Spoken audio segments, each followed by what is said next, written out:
Property, I mean, one of the. It's about business. Video in that area.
Yes, well, we got a lot of it.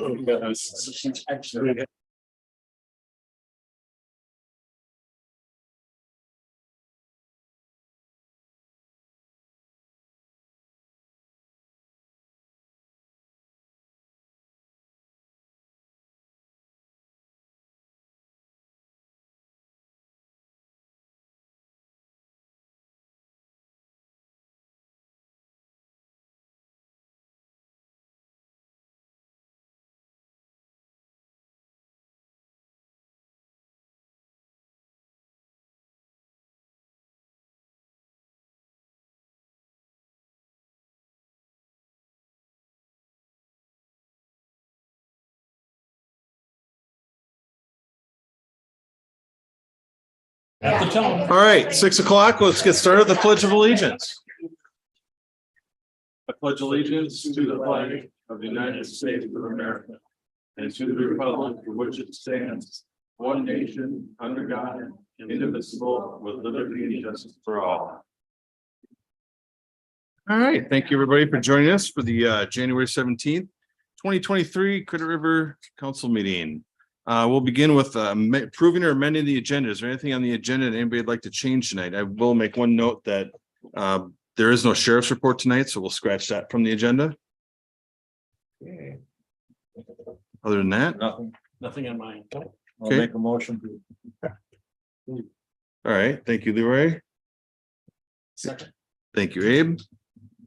I was going to remind you guys, microphones. So I have a motion and a second to approve the agenda for tonight with the one edit. All in favor, say aye. Aye. Aye. Anybody opposed? Hearing none, motion passes. Consent agenda. Those items on the council agenda which are considered routine, non-controversial are included as part of the consent agenda.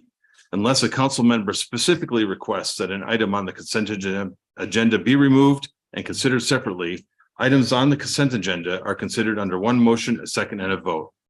Any item removed from the consent agenda shall be placed at the end of general business. Tonight on the consent agenda, we have approving the insurance company, approving the insurance coverage from the League of Minnesota Cities Professional Property Appraisal Report for 2022. Endorse a letter to be sent to Scott County Legislative Delegation concerning cannabis regulation. The January 3rd, 2023 council meeting minutes. Ordinance 2023-01 for the 23 fee schedule. An update to the NPDES escrow agreement. And the 2021 overlay improvement project final pay application. Is there anything on the consent agenda tonight that anybody'd like to remove and consider separately? No. If not, I'll take a motion and a second to approve. Motion to approve. Thank you, Brent. I'll second. Thank you, Abe. I got a motion and a second to approve the consent agenda. All in favor, say aye. Aye. Anybody opposed? Hearing none, motion passes. The open forum is intended to afford the public an opportunity to address the concerns to the council. The public forum will be no longer than 30 minutes in length, and each presenter will have no more than 5 minutes to speak. Topics of discussion are restricted to local governmental topics rather than private or political agendas. The council may discuss but will not take formal action on public forum presentations. Good evening, Commissioner Wolf. Thank you. Mayor Tom Wolf, Scott County Commissioner. Hold it down for a second. Good evening, Mr. Mayor, council members, everybody. Tom Wolf, Scott County Commissioner. Just a couple things tonight. Today we tabled some action on the Renaissance Festival with their traffic. They've been making some progress on their new plan, and although it wasn't quite enough. I think the imagination and hopes and prayers don't park cars in a lot, so we're gonna give them a little more time to rethink things. So that and I'm out at Elko New Market. They have that water bottling plant that's gonna, if the DNR gives the okay on that, maybe by the first of couple weeks in March, that might get approved and start moving over there. So you know, the only issues really are, you know, it's maybe some traffic, some lights, some noise. That's about it. So, and that stuff, you know, can be mitigated with trees and whatever. So, other than that, things are, one, I got elected chair a couple weeks ago, so for a year, so that's all. All that means is that you're the target in the center of the table. I'm the target now. Not my favorite position, anyhow. That's all I have tonight, so. Perfect. Questions. Thank you. Thanks, Tom. Appreciate it. Anybody else for open forum tonight? Okay, no more open forum presentations, so we'll close. Oh, just so you just made it in time. My name is Tom Belmont, 8082 165th Street East. Here, and I've got some notes on paper I just want to say.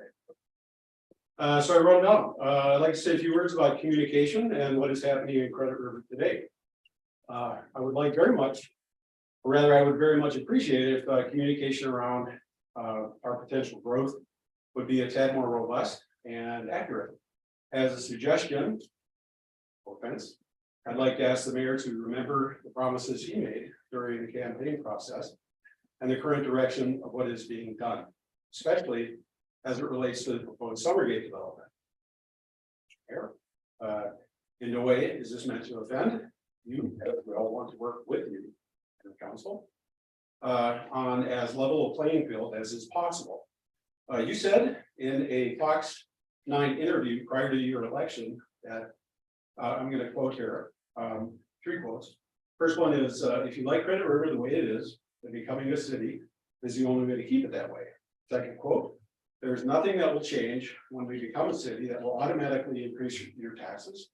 Third quote, and last one, when we become a city in June, things won't change. They won't notice the difference. End of quotes. If you believe that then, you believe it now. To many of us in this area, this doesn't feel like rural development. What do you and the city council believe about rural development? Help us understand what the city wants. My understanding is that the city council dictates zoning, not the Met Council, not development. And with specific regard to the Summergate proposal, can there be another option? We all understand that these properties are privately owned and that the owners are well within their rights to sell to the highest bidder. But what is the city's responsibility for appropriate growth? It appears that the plan is to build houses using what amounts to almost trailer park spacing, then dropping them into a rural and forested setting. This is so far beyond the pale that to me, it is unconscionable.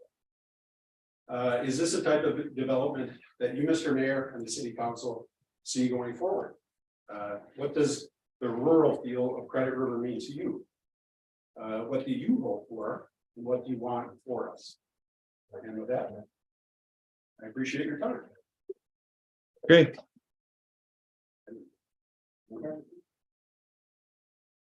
Was there not a pen up there? No. No. Here, I'll- Did I- Let's see if does it sound- did I- Yep, you're fine. Okay.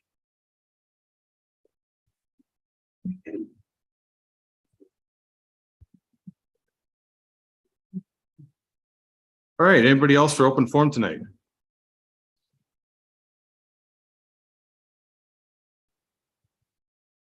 All right. Well, we'll close open forum and move on to general business. General business number one is the Summergate concept plan. I know that excuse me, staff has some things here to work with us on. Just so everybody's clear, this is not a point here that we're going to take public comment tonight. We're not intending to take public comment tonight. This is a step point for staff to get feedback from council. We do have a presentation from staff, and I think that the developer might even actually have some stuff for council here tonight. So I'll turn it over to Planner Nash at this point for introduce this subject. Thank you.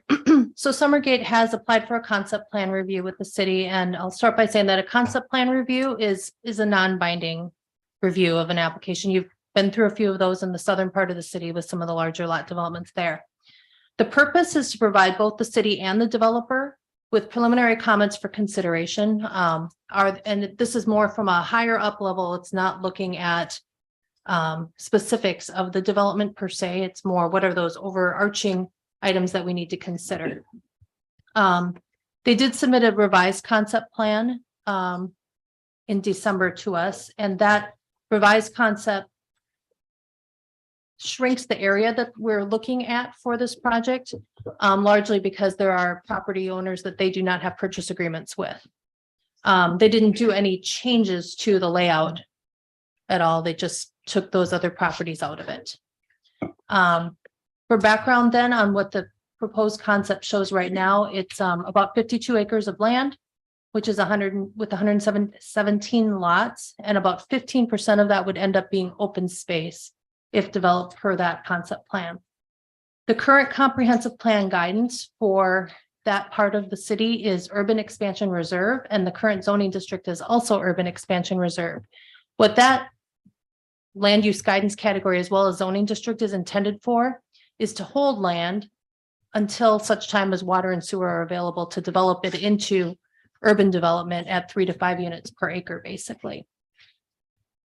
It's been planned to be that way for quite some time.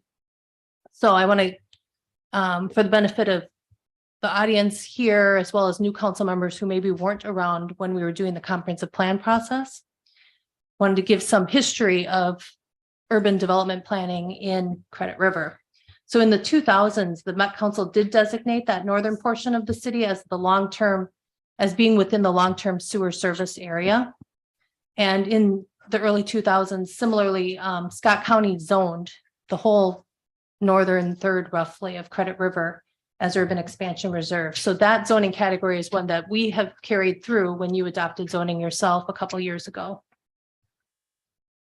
The Metropolitan Land Use Planning Act under state law requires that communities in the metro area adopt comp plans that are consistent with the regional plan that's prepared by the Met Council. The current plan is called Thrive 2040. And in that Thrive 2040 plan, the Met Council does designate that in that northern, within that long-term sewer service area, that we need to plan for that to be urban at some point in the future. The map on the screen shows generally where that long-term sewer service area is. So it's everything that's in orange right now. And as I said before, it's roughly a third of the community, and it's been in that long-term sewer service area for about 20 years.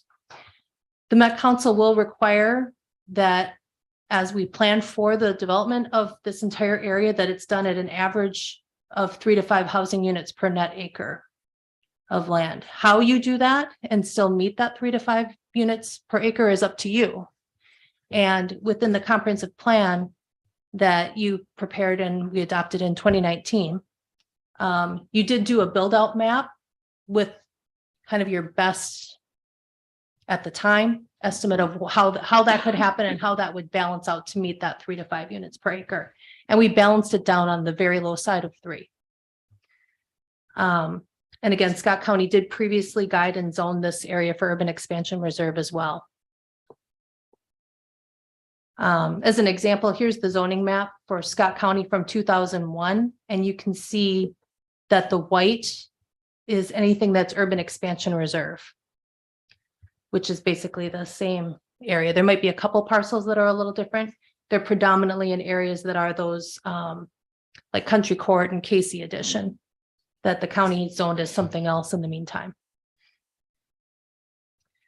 Then in 2008, the city, well, the township at the time, started doing a comprehensive plan and did some sewer planning as well as a draft of a comprehensive plan. But with the housing market crash that occurred around that time, the township didn't follow through and adopt that plan and stayed with the Scott County plan for that decade's worth of planning effort. 2010's map, then again, Scott County kept that area as urban expansion reserve. And then in 2019, you adopted your plan. And this is a copy of the future land use map that would be good through 2040 based on the forecasts that the Met Council had provided to the city to plan for. That those forecasts through 2040, as you'll recall, did not include any urban growth because you are not connected to water and sewer yet at this point in time. The comp plan does need to be updated every 10 years.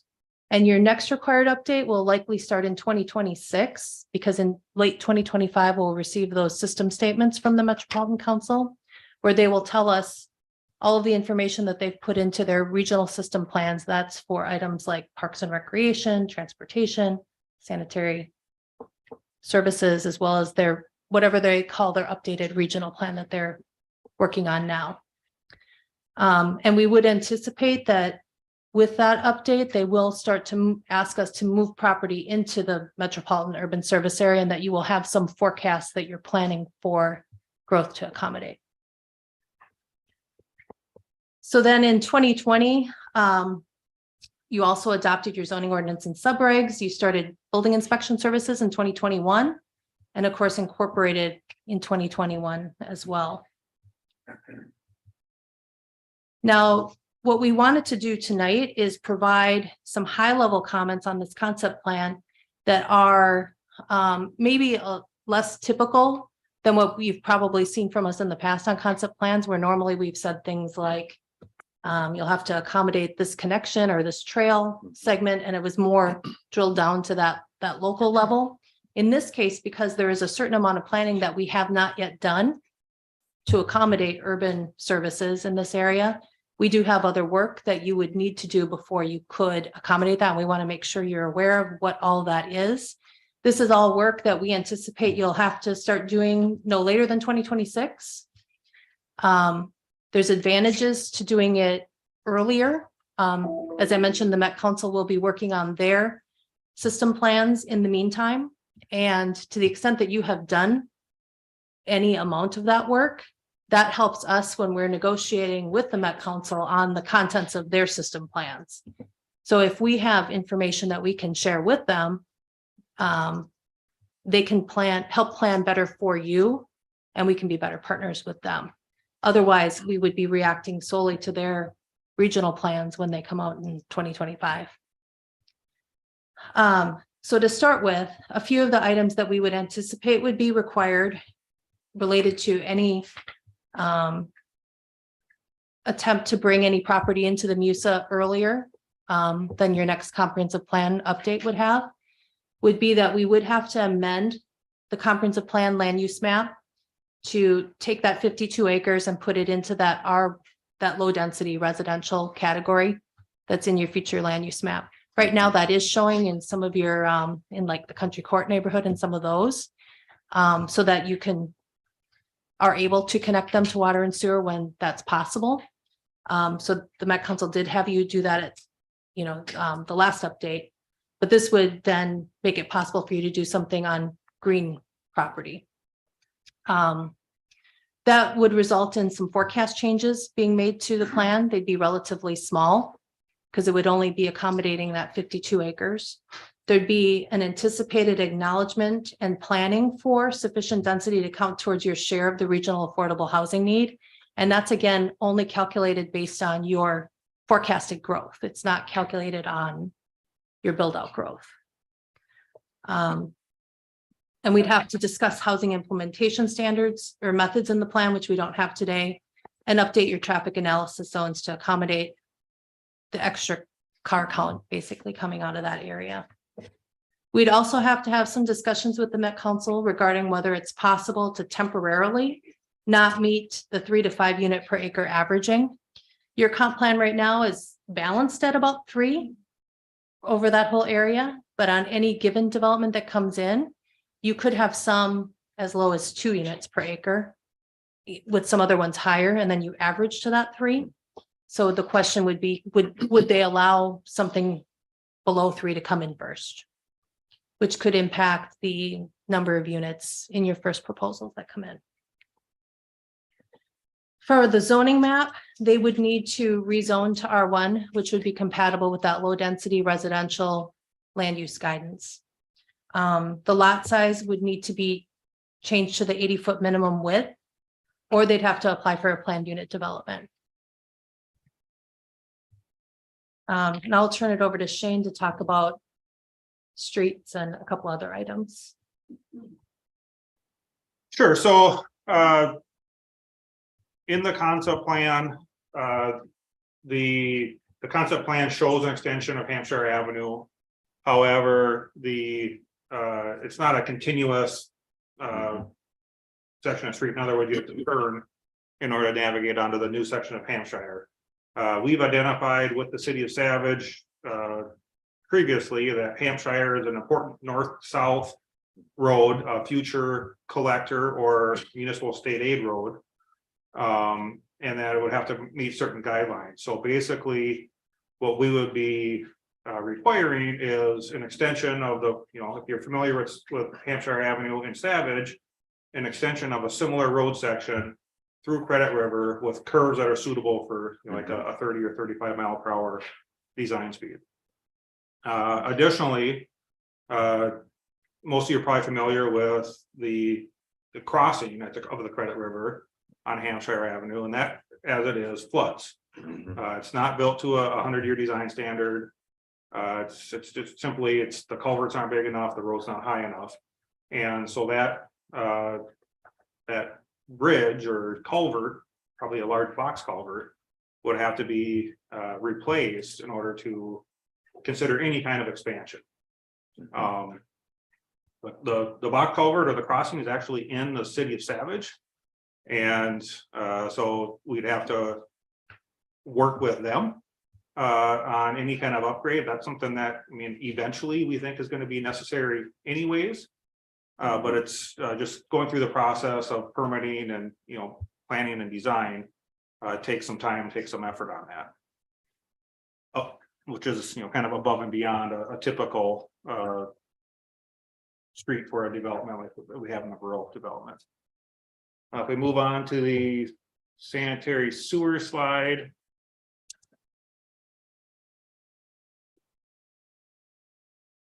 So the sanitary sewer and the water main are stubbed out just about 300 feet north of the municipal boundary. And in order to make a connection to the sanitary sewer, we would need a lift station due to the elevations.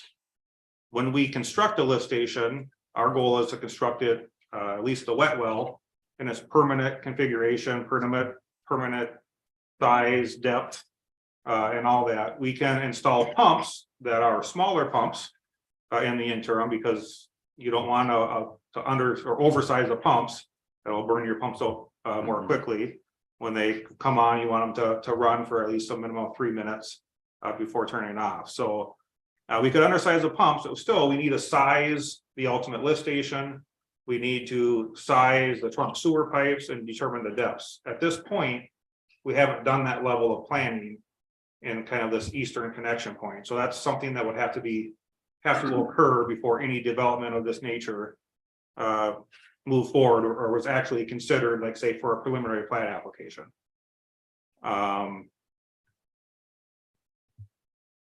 Let's see, another thing that kind of plays into it is at some point, the Met Council plans on acquiring the city of Savage's lines.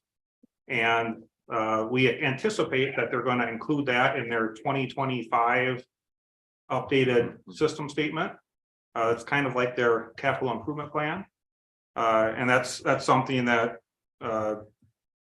will occur, but if for some reason that doesn't occur before we had sewer connected, we could just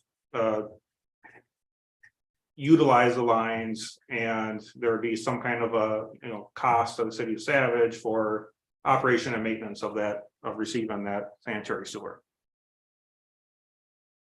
So moving on to the water, there's kind of a similar study that would be needed. Ultimately, when the northern third of Credit River is served with sewer and water, we anticipate that we'll have our own wells, we'll have our own water towers, we'll have our own water treatment plant. We do have a pretty advantageous agreement with the city of Savage that allows us to purchase water from them kind of in the interim. So it allows us to get that user base going and connected before we start investing money in that infrastructure. But we would still want to go through the process of determining, okay, where are the wells going to be located? Where's an ideal spot for a water tower? Where's an ideal spot for a water treatment plant?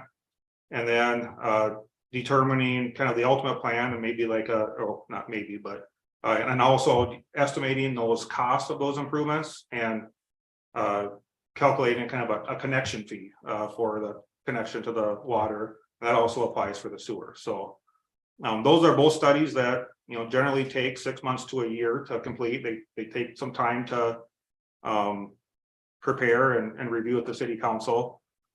They are, as Cindy mentioned earlier, they're studies that we'll have to complete anyways. They're studies that we they're kind of they were off in the distance a little bit, 2026 or beyond, and so we could consider completing them early. But at this time, I don't believe we have money budgeted in our 2023 budget for those studies. So it's something that we have to, if the council was interested in kind of advancing that, figure out, how do we pay for it?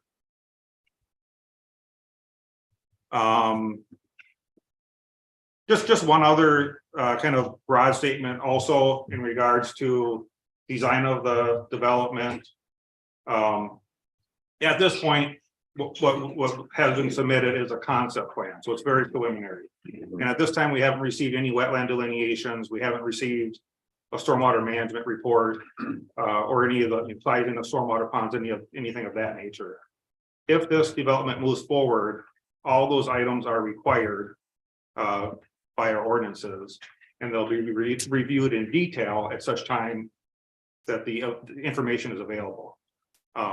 We follow the MPCA has regulations as it relates to stormwater ponds, and then we also have regulations for the Wetland Conservation Act, which is administered by Bowser and then the city of Credit River locally. So if this project moves forward, those items will be addressed.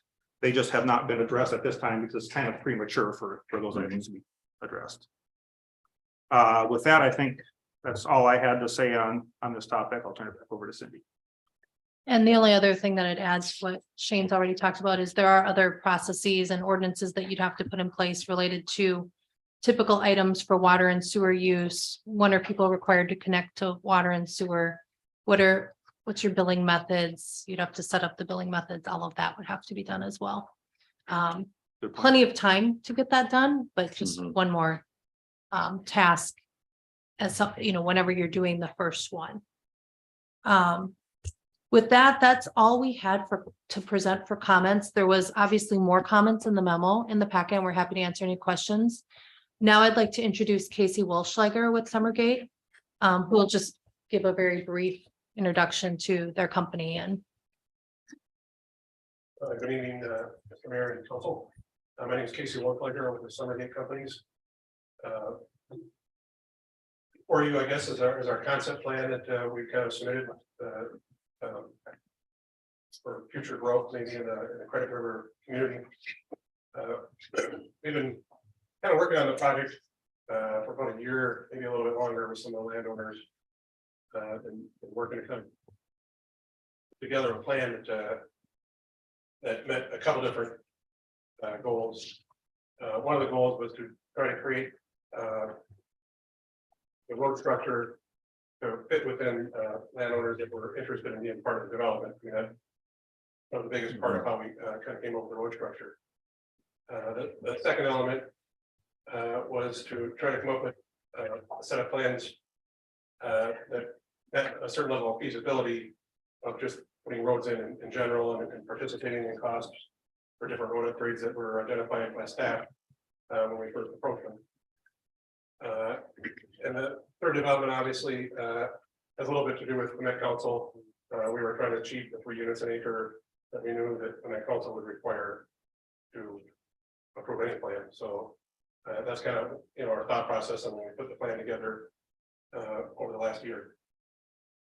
We have worked with a number of other landowners, and at this time we, like Cindy had indicated, we kind of shrunk the plan down a little bit to try to make sure that anything we brought forward were people that we're working directly with, not people that just wanted to kind of be included in the plan. And that's what our original plan was, is people that were interested in including in the plan. We are open to whatever feedback we can get, because that's kind of the goal of the concept plan review, is just to get feedback about the ideas that the plan has in it. And, we've gotten obviously a lot of feedback from staff, and now we're kind of hoping to get a little feedback from the council on what they think about some of our ideas. That's really all I have to say. Okay. Council members, you guys have any questions for? No, No. I don't think so. I have a question. So we started with quite a bit more acres. I think we're about 80 acres, is that right? Now we're down to 52. We're still not hitting the 3. We're at 2.6 per acre, correct? No, it's the current plan has 3 units an acre. They adjust density based on when they take on a number of elements in the plan. So the adjusted net density is 3 units an acre. What are the areas that take out? Well, normally they take out ponding, they take out some of the roads, and they take out some of the wetlands.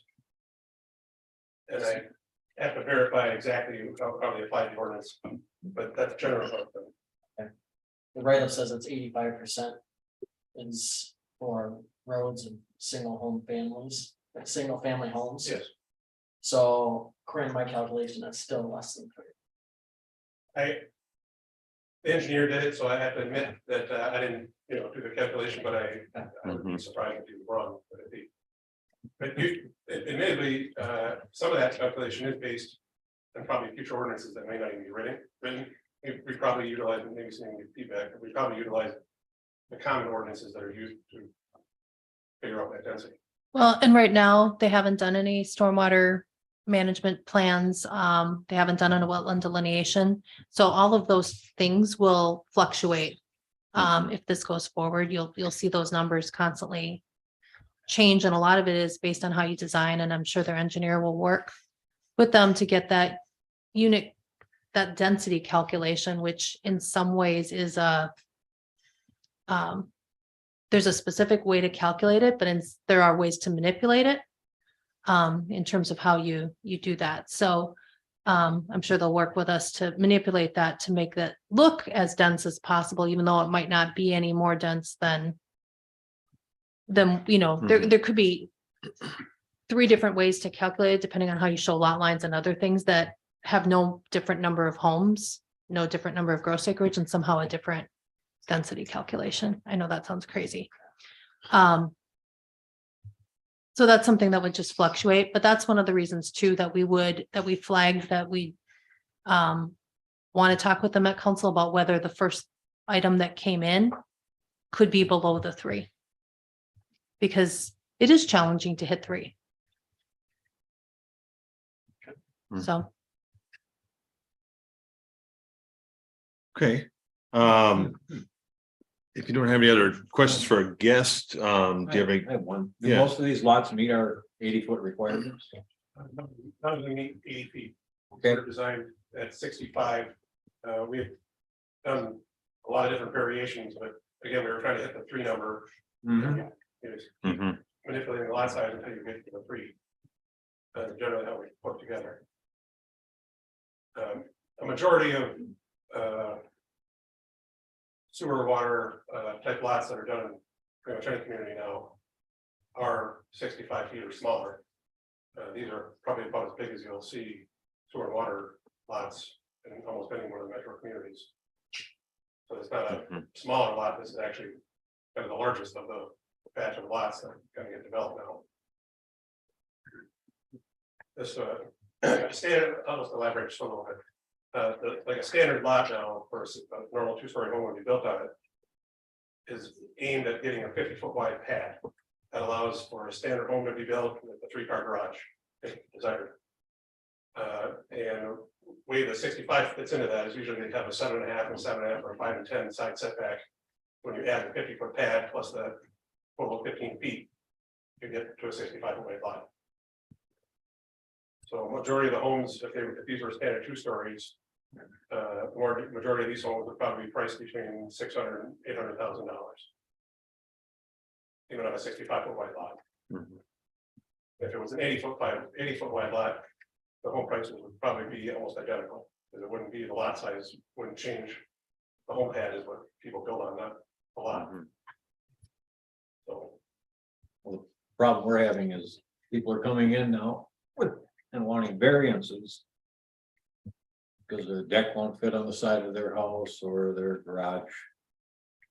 Backs out into the easement and it's hard.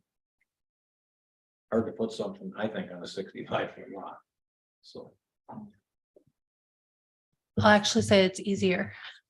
Okay. Yeah, I know that sounds counterintuitive, but when you're designing these types of lots. It's being looked at very specifically for what that house pad will be and how that will fit on there. And on a 2.5 acre lot, Mhm. that's not necessarily the case. So you end up with quite a few where. They're not as buildable as people would like them to be. Yeah, and then your septic and alternative septic, which take Right. up quite a bit of space as well. Yeah, which is how you end up with. The side load garages that end up in the In the easement. easement area, yeah, Okay, that's all I have. okay. Brent, Yeah, just a question. So you were talking about these homes would be. I suppose depending on right now, knowing what the need is or what the consumers are interested in. So I think you said 600 to 800 2-story. We had a presentation last fall from the Maxfield Group. And they said that the need in this portion of Scott County was single level villas, townhomes, whatever, for an aging population. So how would that, so if they are saying that's the need they are seeing, and you're just talking about 2-story, whatever, how does that all work out, or would that ever change? Well, we built villa homes Oh, I know. in Yes. Lakeville, Mhm. and I can tell you that there's definitely a need for that product type. But that product type, which may or may not have been communicated by Maxfield, works better when it's close to large roads, very close shopping, because the group that you're essentially marketing to are people who want to live next, they don't want to have to travel 10 or 15 minutes to go to the grocery store. They want to be, in some cases, maybe walking sounds counterintuitive to that, but within walking distance of maybe somebody fully capable. And mass transit has to be nearby. Those are all things that are aimed at for that demographic. So it's not that you wouldn't, like in this project, even though I'm saying 2-story homes, that doesn't mean that you wouldn't see a number of homes that were just built as maybe a rambler with a walkout basement or something like that. But the majority of the homes would probably be 2-story, kind of similar to the project that we developed directly north of kind of this, right in Savage, and most of the development there were the 2-story homes. Mhm. It just. As far as answering your question, really, but that's the tougher part, is that villa homes, the further we get, anybody who's kind of trying to build villa homes further away from the more urban areas has really struggled to sell through. Not that people, there isn't buyers, it's just the number of buyers. It's mainly the further out you go. There are so many questions. There are so many things that have to be taken care of on this before it sounds like the developer could go any further. We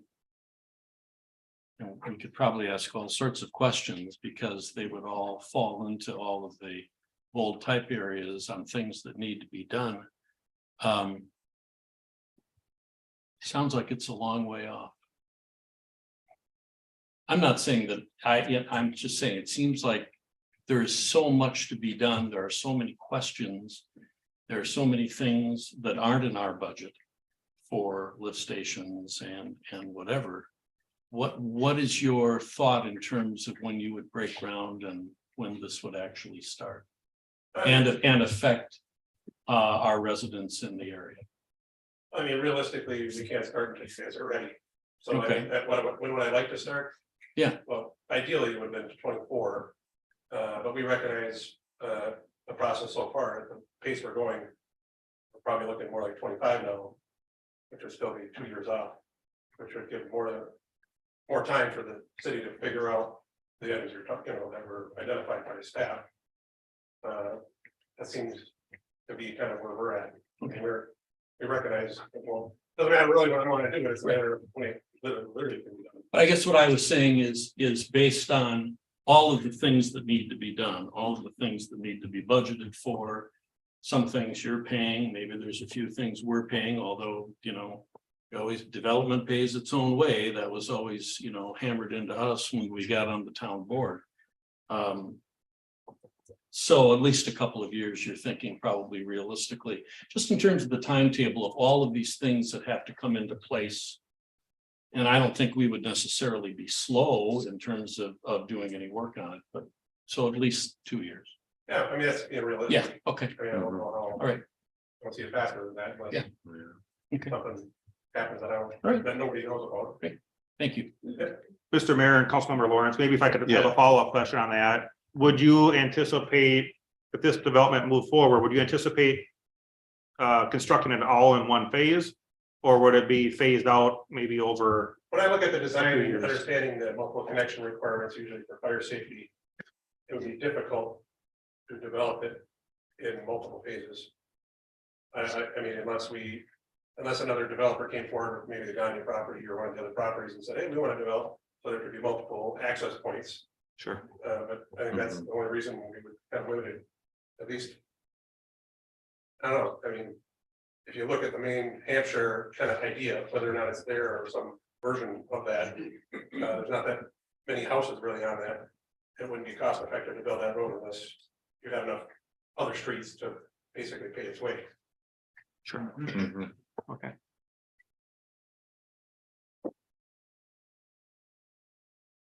Okay. Well, anybody else have any questions for him? I got some questions for staff, but I think you can have a seat if you like.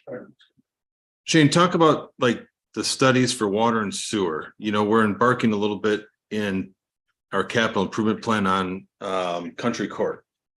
And, sewer, rebuilding the roads, sewer and water in that neighborhood. Would these studies overlap that project as well then? It would, I mean, basically, would we have to do a complete study of the whole long-term service area? Yes, so at such time that we are becoming close or near urban development, Mhm. we would want to do update our study of the entire urban service area. So we've already done a fair amount of planning Mhm. for our western connection point. But since we planned that, some elevations have changed and, actual construction didn't go quite the way that, we thought it was going to go in 2008. Mhm. And so we have to update that study. But then in addition to that, the main piece of that is estimating the cost of those improvements. and then determining our connection fees. That's something that we're gonna want to have in place before any new urban development comes, because we want to get it right the first time Mhm. and have a fee that will allow development to pay its way. And so the way that that's generally done is you figure out all those costs kind of in aggregate. And then we estimate the total number of units that will connect to those improvements. Mhm. And it's, it's real simple math, and then it's, adjusted annually for inflation costs, but. So yes, we would want to do a comprehensive sanitary sewer plan. And a comprehensive water system plan for the entire urban service district prior to Okay. considering a preliminary plat application. Do we have any idea of what kind of cost that would be to do that study? I've seen them range from 50 to 100,000 per study to Mhm. several $100,000 per study. What is the main determining factor in that? Yeah, so I think we actually have an advantage because we don't have to worry about disposal of the waste or treatment of the waste. Mhm. And that's that's gonna be all handled by the Met Council. Right. So for as far as sanitary sewer goes, we just really have to look at the conveyance Mhm. and some lift station sizing, Right. and then the fee structure. So the water system is something that I think we just have to look into a little bit further in depth. We have some Mhm. natural resources in the area, Savage Bend and aquifer restrictions that would have to be evaluated, and oftentimes as part of a study, or certainly as part of any improvement, cities will do test wells, because a lot of times you don't know how much water a well will produce until you actually drill a well. And so a lot of cities will, before they build Mhm. drill the big pipe, they'll do a smaller test well and do some pumping tests to try to determine well yields and whatnot. So those are things that are definitely in our future. Some of those items can be incrementally completed as time goes on. You really don't want to do too much studying or too much planning too early of a stage. Think of if we would have done this level of study or planning in 2008, all of our cost estimates would have been Yeah. wrong. Any growth projections that we would have made, before the 2008 crash would have probably been off. And so it's something that you want to do when you're getting near the time. Right, when you're gonna start having connections to pay for Right. those studies. Right, when you're within a few Right. years of having connections. Right. So if you think about it in a timeline perspective, we're kind of penciling country court for 27-ish timeline. So you will certainly have to have connections by then. But at that point, it's only existing residents that would be paying any kind of connection charges or any rates towards the system. Right. Unless some other development happened concurrently to help pay for those studies. That's correct. Okay.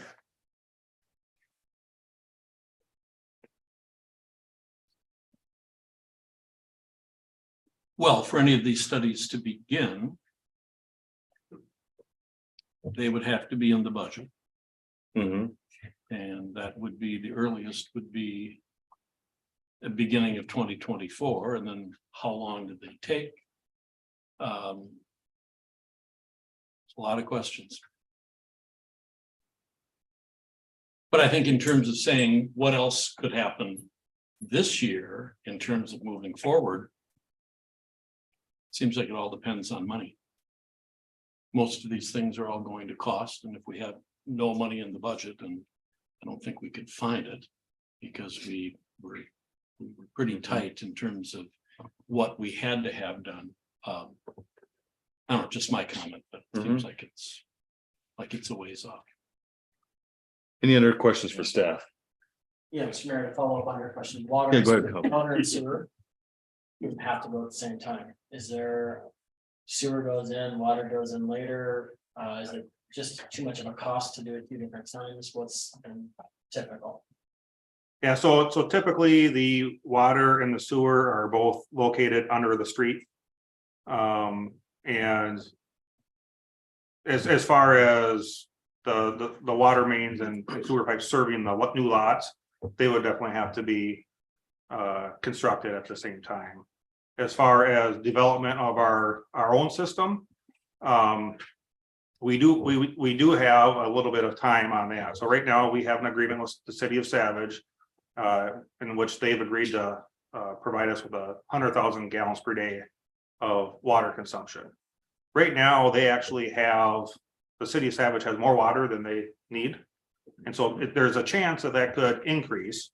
But, you know, of course, we wouldn't go back to them to renegotiate until there was a need to renegotiate. So, you know, whether construction of city wells and a water tower, whether that's 10 years after development or connection start or 15 years, some point in the future, we don't know that yet, because it probably also it's going to be a factor of how much water does the Savage need at that time.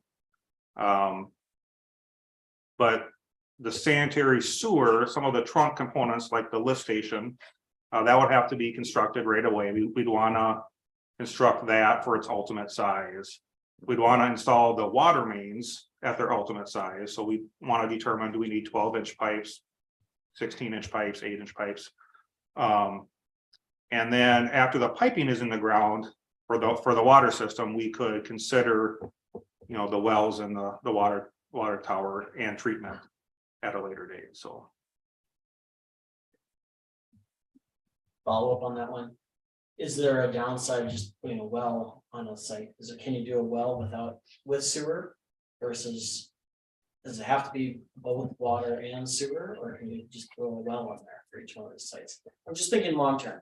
So are we gonna put ourselves at the risk of having enough water from Savage if their need goes up and we don't have it, we're not ready yet, and now we've got homes that are dry before we can get a water tower up?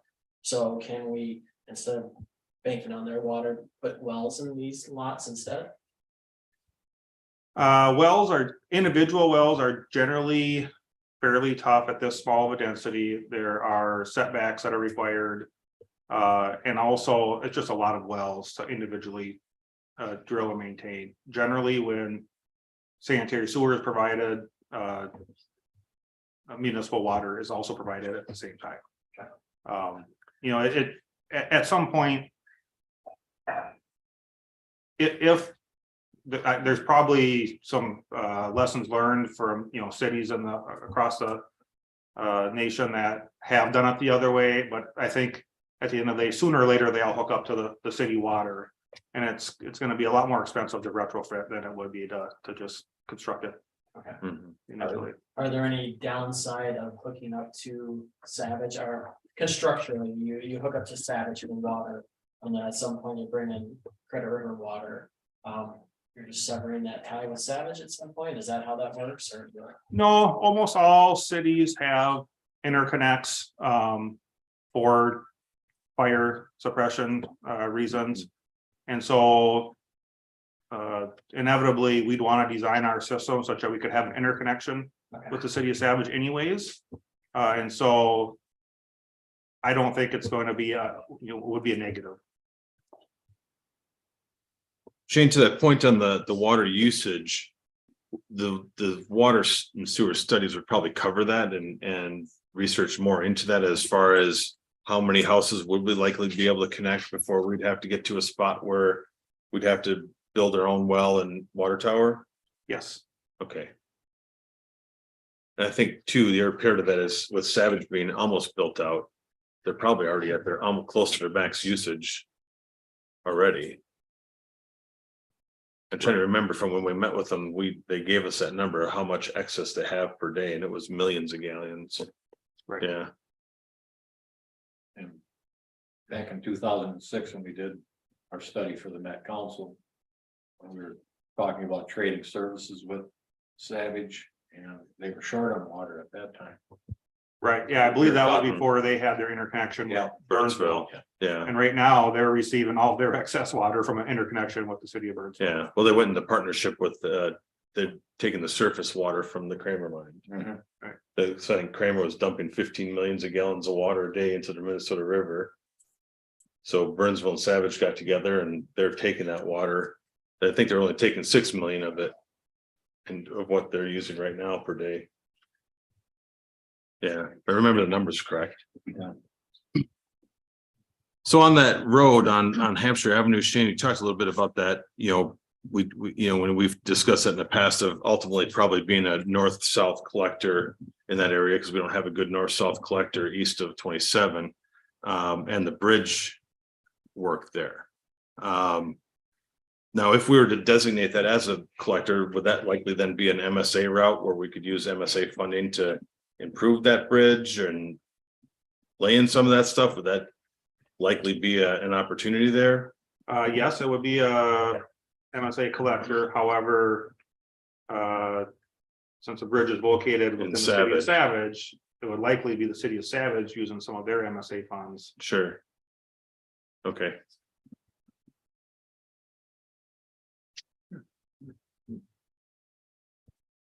And that's something that I've actually already discussed with Savage staff. Mhm. Right now, Savage does not have Hampshire identified as one of their MSA routes because in order to designate as an MSA route, it has to connect Mhm. to either another municipal state aid route or like a the county road.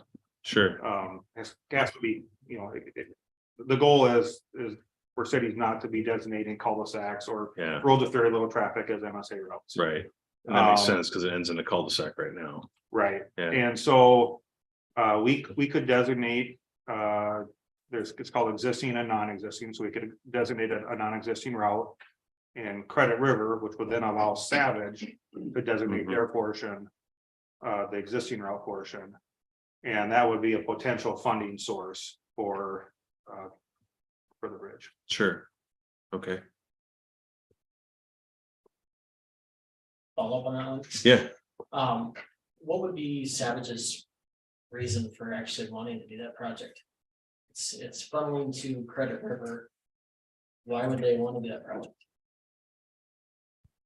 Yeah, really the only reason is just to be a good neighbor. It's at the end of the day, these are public streets to serve the public. And since it falls in their jurisdictional agency, it's more or less Savage's obligation. However, they would not be required. I mean, there's nothing that requires them to upgrade it within a designated time frame. So it would have to be a mutually agreeable project. And something that, obviously would have to be elevated from the staff level to the city council, the decision-making body with the city of Savage. We've always talked with surrounding communities about connectivity with the streets. Mhm. Most roads, most lighting streets, so. Yeah. When we've met and talked with Savage about that in the past, there's never been no, we're not gonna do this. Response from them at all. It's always been that cooperative, we'll have to plan that out at some point response. Yeah, so I think they understand that for them, that's coming at some point. Whether or not development happens, I think, Yeah.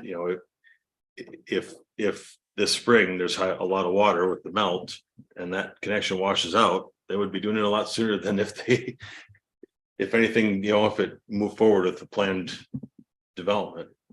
Yeah, But there would be an advantage for the homes in Credit River on Hampshire to have another way to get to them, because when there is a flood and it can last. I think back here 3 days, it can last a week. I think the Leroy, last I time think was since- 3 I days, think- but I think there's I been. think, Yeah. yeah, 14 or 13. It 14 was really bad. 7 days. Yeah, And, the fire truck won't go through it.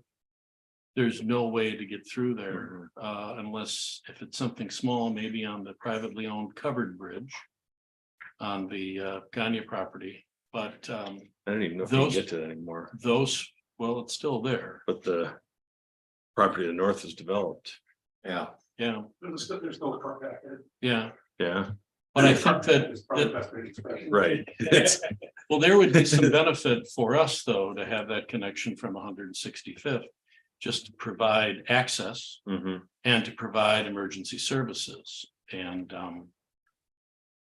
I think 3 times since 08 that I can recall, Leroy, that's been inaccessible for a long period of time. Yeah, a few times before that too. Yeah, Yeah. okay. Any other questions for staff? One more. No, you're good, Dave. That's why we're here. Cul-de-sacs. So the verbiage on those cul-de-sacs are a little bit vague. So when I look at this, it lists that there's 5, but I'm not sure if we count the eyebrow as a cul-de-sac or if that's. The eyebrows aren't permitted under our ordinance, so that one just needs to totally change. Some of the cul-de-sacs would be temporary in nature until such time that those roads would connect to neighboring properties. So I don't think we'd count those cul-de-sacs, right, Shane? So it's really That's it's the permanent cul-de-sacs that, So the 4 bottom ones and then the one up in the top left or top right, I'm sorry, or, The top Top right right's a one looks connector. temporary. okay, yeah. And I think one of the one bottom one is also a connector potentially, Although it's not shown, right? because the next, I mean, it goes to the right end of the right away, so yes, probably. so as a developer, I would be looking at that to get some definition around that. Where is the topography, where's the landscape actually meet that requirement that it can have a cul-de-sac? Yeah, that's a good point, because right now, our ordinance does prohibit cul-de-sacs unless there's a natural topography or some kind of, Mhm. wetland or some kind of a feature. Yeah, I think that's the comment you had in the memo, yeah. Yeah, So, Mr. Lawrence? Mayor, follow up on that. So, developer comes in September. Has the entire plan.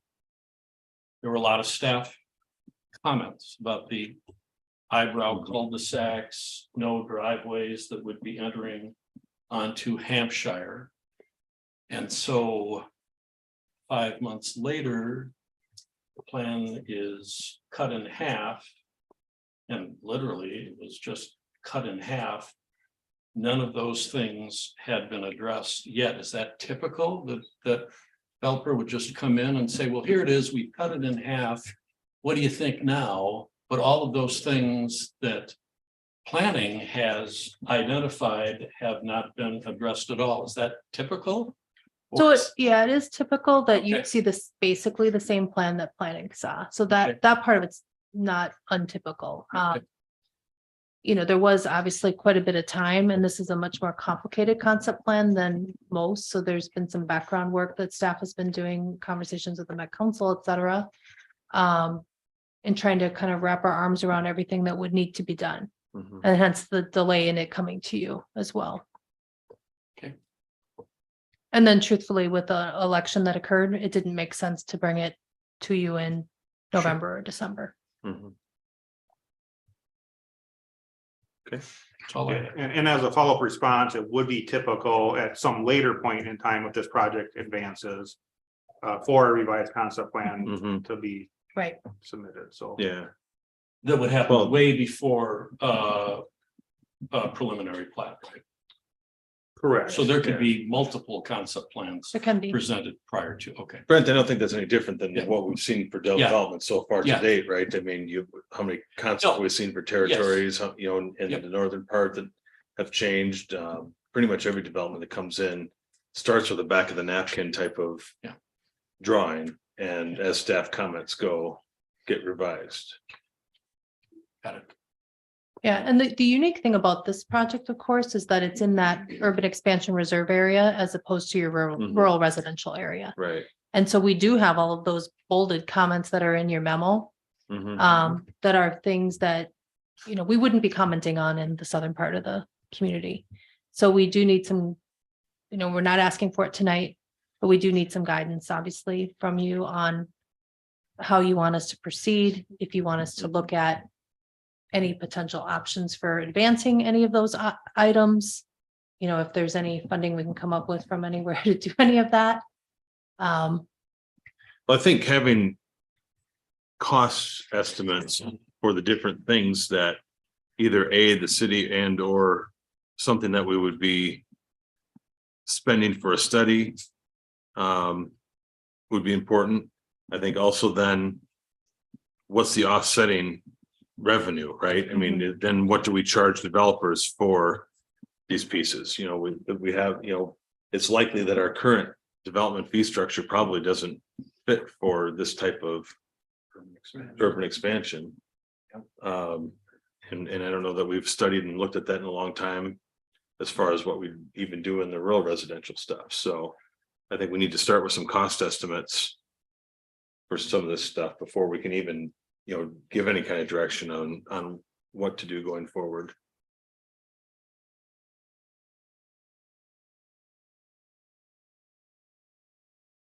Did I say my last question last time, or can I have another one? You know, you're good. Fire away. You're good. Until we So- move on to the next subject, Abe, you're good. We talked a lot about Hampshire, right? We've got Murphy Lake and we've got 165th that I see potentially happening here.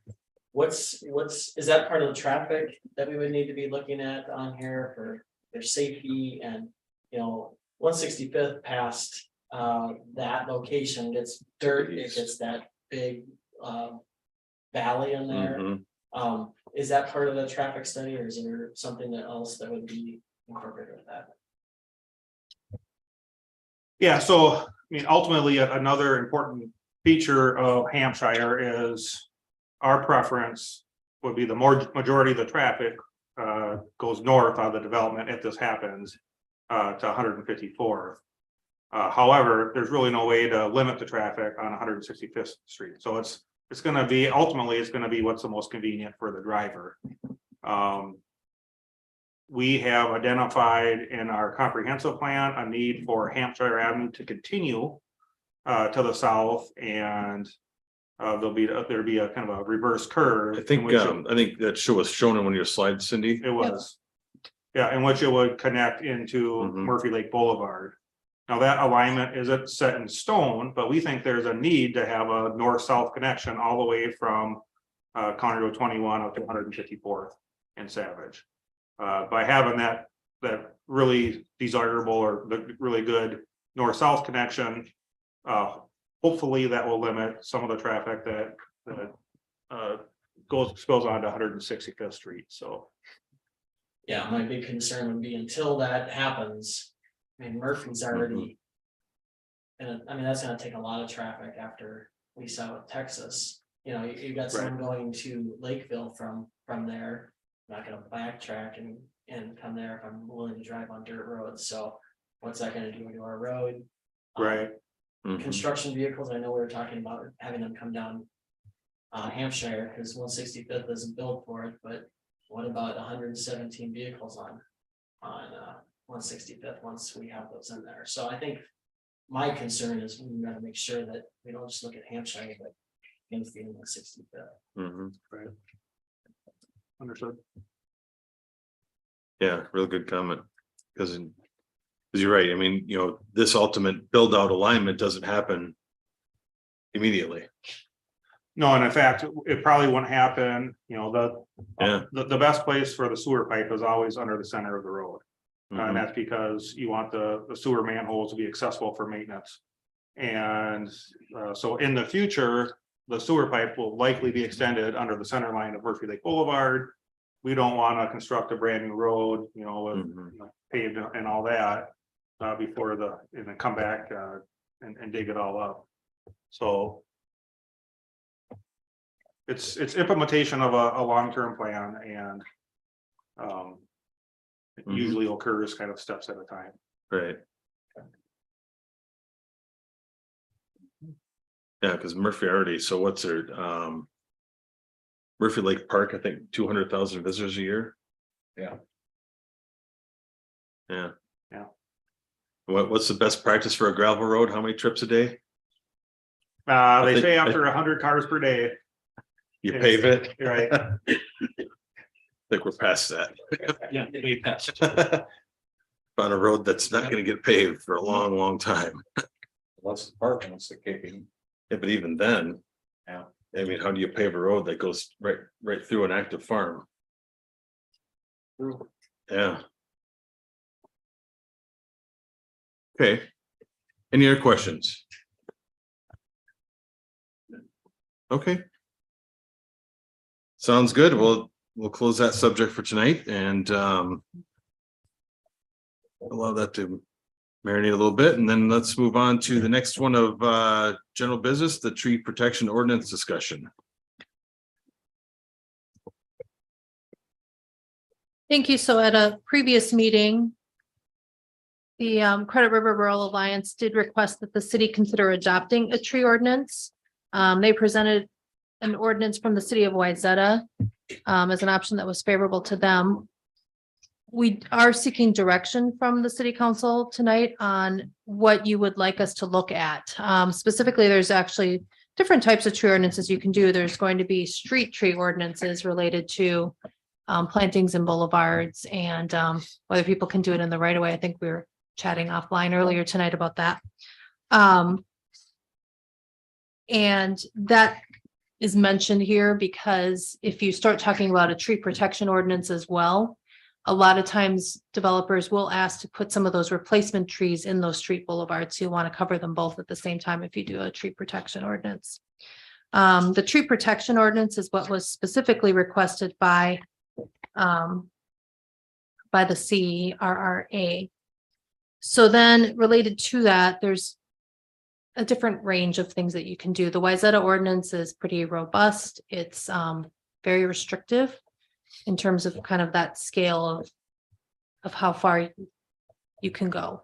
So you could do one similar to them that's like a full community ordinance that covers anybody doing anything on their property, and the majority of the trees in the community as well. Wayzata is a different community than Credit River. It's pretty fully developed. So they're dealing mostly with redevelopment issues. You could also do a tree protection ordinance that's specifically related to development. This would typically then require protection at some and replacement and mitigation at such times that somebody's doing a subdivision or potentially has a grading permit. And then it would not necessarily apply at other times. So if somebody wasn't rising to that level of what they needed for permitting, they could cut down trees, including the nicest oak you have in the community, say, for example, if you did one in that regard. That would be an easier type of ordinance to manage from a staff level, because it would only be done or enforced at the time that somebody's doing a permit application for a subdivision typically. And it wouldn't be something that we'd be having to have a arborist necessarily contracted with the city so that we can handle individual resident requests on demand for, can I cut down this tree in my yard? The memo lists out a bunch of different things that ultimately would have to be considered as part of that. What would be the thresholds? What sizes, type species, and health of trees are you preserving? Is there a certain amount that can be removed regardless? And then if the removal is over that amount, what a mitigation would be required for that? What exceptions are there to having to comply with the tree ordinance? What if the site never had trees or they were previously removed? Would you require reforestation in some greater amount because they didn't have anything on the site? Maybe it's that could be because it's literally an agricultural field today, or it could be because somebody preemptively took out all the trees because you have a tree ordinance. So, and then is there a look back if trees are removed prior to development? Would they have to do a full inventory of every single tree, or would we allow some type of sampling measures, which are pretty commonly done in other places, so that we don't have to count and measure every single one of what can be thousands of trees in an area that maybe used to be a tree farm or something? That's pretty, there's sampling methods that can be done that become very close at approximating it. And then another alternative would be to do something that's more along the lines of a landscaping ordinance that would be implemented at the time of building permits that require people to plant X number of trees on their property depending on the size of it. So looking for feedback from you on sort of a general direction, and then we can work with the planning commission on defining what that vision might be Okay, to bring something back for consideration. council. Comments. Leroy. What do the say Prior Lake, Savage, New Market, Lakeville? Their tree ordinance, what do they, New Market is like, you have to plant 2-3 inch trees when you build a house. So there's more like a landscaping ordinance type of thing. Yeah, Prior Lake and Savage do have tree protection ordinances. I think they're primarily with development that's occurring.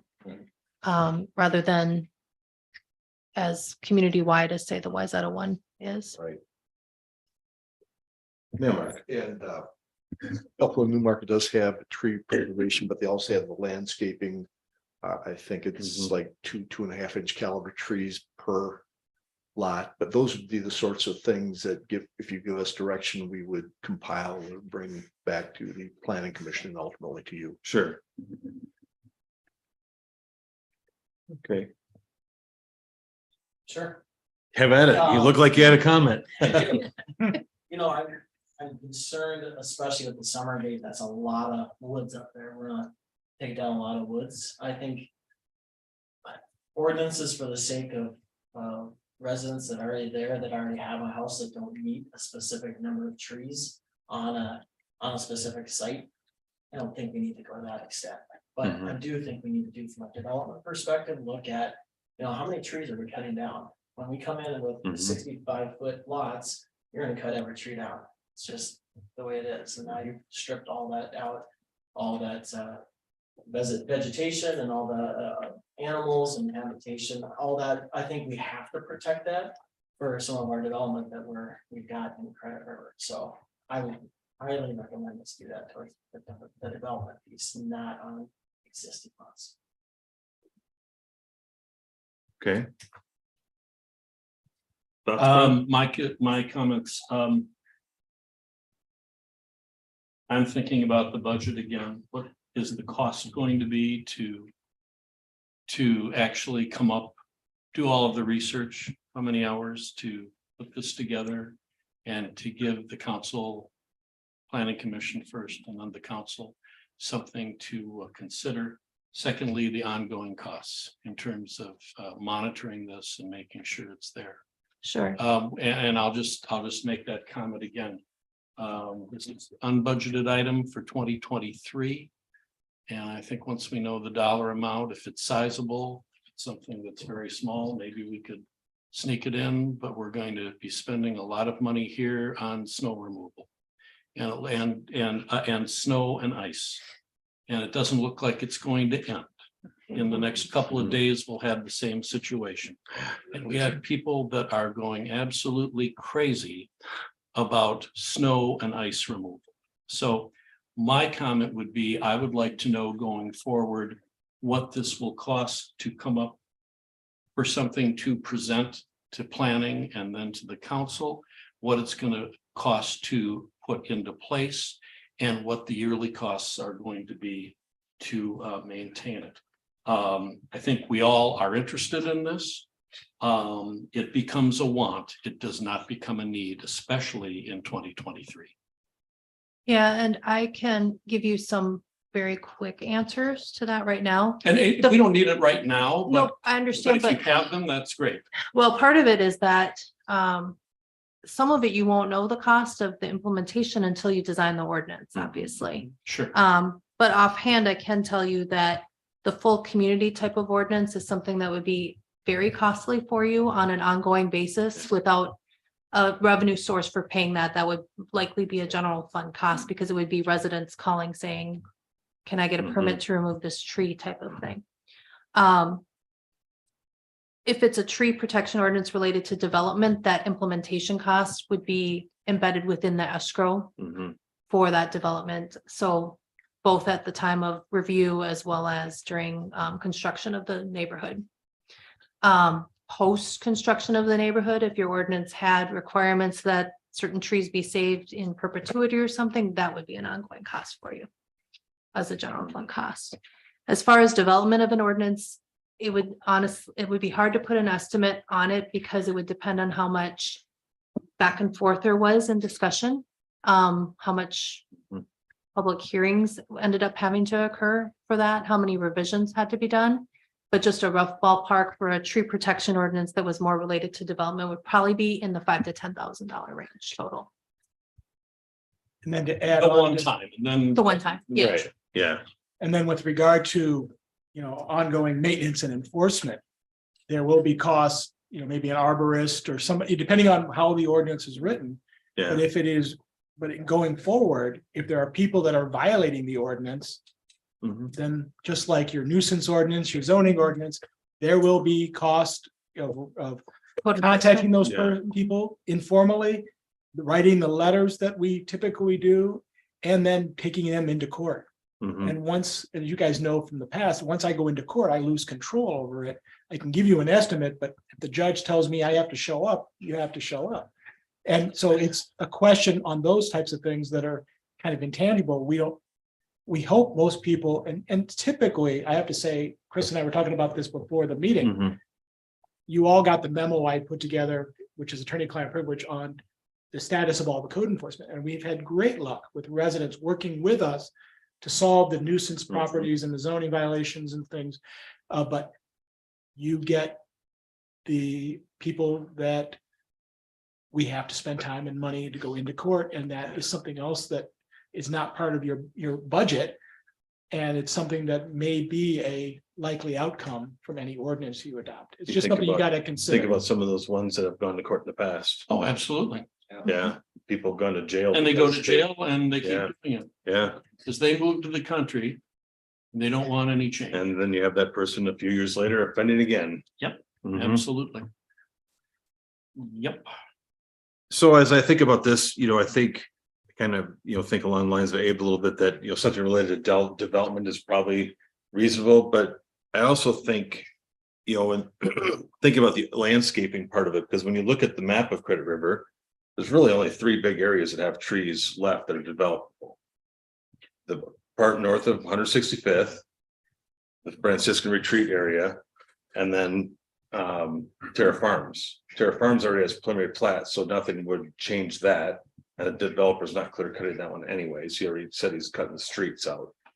I think working at a landscape ordinance for, installing trees as homes are built would offer a much nicer canopy and long term in Credit River. So something in combination with that would be, my priority. One thing, Mr. Mayor, that we've seen in other communities that have developed, Mm-hmm, that wooded lots are favorable for marketing. mm-hmm, And most of the developers that we've experienced, and these are communities probably do not have tree preservation ordinances, mm-hmm. but the trees are preserved for a market, for to make the lot more sellable at a higher Mhm. rate. Yeah. So, If I could just add to that, from my perspective, and I've looked at, reviewed urban development plans for cities that both have protection ordinances or preservation ordinances and cities that don't. And usually when you have a tree preservation ordinance, it requires a lot of retaining walls. So, certain things, or there's a lot of factors that go into the design of development, but the streets are always at a grade. The houses always have at least a lookout, or, even if they're planned for a full basement lot, a builder ultimately comes in and wants to put in a lookout. And Yeah. so you see a lot more retaining walls in developments with tree preservation ordinances than without. There's also the option of reforestation. So, Mm-hmm. yes, we will let you cut down more trees. But you also have to replace them by installing more trees on the new development. So there's more than meets the eye on this ordinance. There's several factors to consider, and Yeah. Brent? So, well, okay. So you this look is- like you had another comment. Well, yeah, this is all, I mean, we weren't talking about tree protection ordinances until Summergate showed interest in doing the development. So we have Casey here, and would it be out of line to ask him how they would handle trees in this development without an ordinance? We didn't have one? Problem might be kind of hard to get an answer if it's Okay. pretty, if it's a. Well, I'm just thinking Well, it's he's pretty- here. Yeah, I understand that, Brent, but you gotta think about what stage that concept plan is at. Okay. I mean, you can ask him if he's willing to answer. You willing to answer? You did the best shot I got. Yeah. Well, while you're here, and I think the residents on 165th that are concerned would probably be interested in hearing what you have to say. Yeah, I mean, I think, I'm not sure, we had a comment that on 65 foot wide lots, it'd be hard to not do lots of clear cutting. But I do know, going back many years, like you mentioned, one neighborhood you were talking about, just cutting the street in, Mhm. whatever. And building pad, yeah. I don't remember the last time that a city let any, like a more urban development, let someone do that. I mean, it's not that Mhm. we would like the trees too. But generally, when you start talking about things that are way past what we're talking about in our concept plan, Mhm. but generally along the backyards, there's drainage swales that are put in with stormwater and things like that. And the minute you start doing that, you can't not clear between the street and basically towards the back of the lot where the drainage swales are at. Mhm. And that's where the tree, that's where the tree problem becomes what it is on more urban development. It's not because everybody wants to cut the trees, because it literally physically you can't make that grade work Mhm. without adjusting the grade, and you have to get the house up high enough to allow drainage to get to that drainage, catch basin that collects the water and then shoots it back into the stormwater system. So from the developer's perspective, it's not that we wouldn't want all sorts of trees to be in the backyards. It's just that it'd be very difficult to get the drainage to really meet MPCA standards on how we have to treat stormwater and all that kind of stuff. Mhm. Safely, make sure that whatever you're developing, as was a little bit different, historically. Everybody's more worried about drainage and making sure we don't have flooded basements and stuff, we're just better planning it. But it also means you're cutting down more trees by doing it. Right. So it's not that the developer wouldn't be interested, I would doubt it's achievable. to Meet the standards and still keep as many trees as we hope. Sure. Okay, That's. thank you, Casey. Yep. It's good good And perspective. Shane, can I just ask, so with this development, all of those roads would be curb and gutter, there wouldn't be any rural sections, right? That's correct. Okay. Right. That's all I have. Okay. And just real quickly in the drainage swale, so our ordinances do allow or do require a minimum slope of 2%. That means that in 100 feet, Mhm. we need 2 feet of drop. And if there are trees at existing grade and there's only a foot of drop, our ordinances require them to adjust a grade, lower it by a foot. And that's, I think, is what Casey is referring to, is it's just Yeah. hard to make drainage swales Yeah. work. Every once in a while, if everything just sheets off towards the back of the lots, Mhm. it's possible to save some trees. That's, it's all dependent on topography. Okay. Mr. Mayor, just Yes, Administrator. to summarize, then you're looking for costs of initial implementation and or ongoing maintenance. It sounds as though you want information on 3 types of options that the planner discussed tonight. Are there other things that you would like to have us do? I think that's kind of it. I think specifically on the one type, I think though, that we don't need to look at a citywide. Yes, Okay. we don't. I think I that think we- that is general is the Related to consensus. development and. Related to landscape. development and land, related to development and landscaping, I think is the Yeah. prime. We have a hard time with our weed sheriff to go out. and Well, exactly. Do stuff. Yeah. No, it's absolutely. And, Yeah. and it's, if we're gonna have ordinances and we're not gonna be able to enforce them, then Mhm. why have them? Yeah. Yeah. Yeah. Absolutely. So do you guys think you have enough information to move forward a little bit? Yeah, we can come back with some, I'm going to call it costs, but what it might really be is more of a ranking of, you know, this type of an option would cost much more for enforcement than this type of Mhm. an option.